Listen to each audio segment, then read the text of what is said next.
আসসালামু আলাইকুম প্রিয় বন্ধুরা, আশা করি আল্লাহর রহমতে আপনারা ভালো আছেন। আমরা অনেক মুসলমান কিন্তু ফরজ গোসল নিয়ম কিন্তু আমরা জানি না। বিদায় না জানার দরুন, অজ্ঞতার কারণে কাউকে জিজ্ঞাসা না করার দরুন বাকি জীবনটা আপনার এভাবেই কিন্তু কেটে গেছে। কিন্তু আপনি কি জানেন এর কারণে আপনার জীবনের সমস্ত ইবাদত বন্দেগী কিন্তু ধ্বংস হয়ে গিয়েছে। চলুন আজকে আমরা জেনে নিই ফরজ গোসলের নীতিমালা, ফরজ গোসল করার নিয়ম। পরিচ্ছন্ন পবিত্রতা হওয়ার নিয়ত করতে হবে।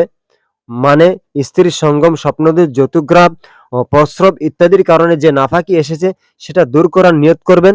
অর্থাৎ মনে মনে এই চিন্তা করবেন যে নাফাকি দূর করার জন্য গোসল করছি। তার আগে প্রিয় বন্ধুরা, আমাদের চ্যানেলটি সাবস্ক্রাইব করে না থাকে সাবস্ক্রাইব করে আমাদের পাশে থাকবেন। শুরু করা থাক।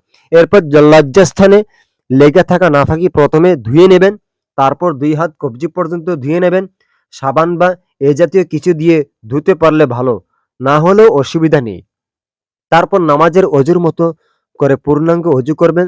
এরপর পানি দিয়ে মাথা ভিজিয়ে নিবেন। তারপর প্রথমে শরীরের ডান অংশে এবং পরে বাম অংশে পানি ঢালবেন।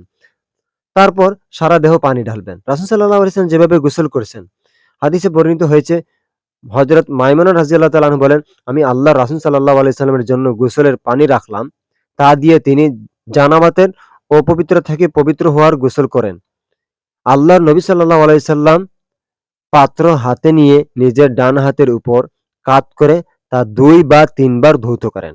অতঃপর তিনি তার লজ্জাস্থানের উপর পানি ঢেলে বাম হাত দিয়ে ধৌত করেন। পরে তিনি মাটির উপর হাত ঘষে দুর্গন্ধ মুক্ত হওয়ার জন্য তা পানি দিয়ে ধৌত করেন।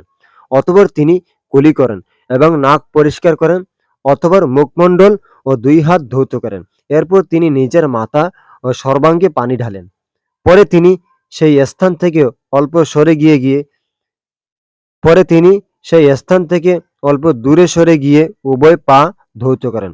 আবু দাউদ শরীফ, হাদিস ২৪৫।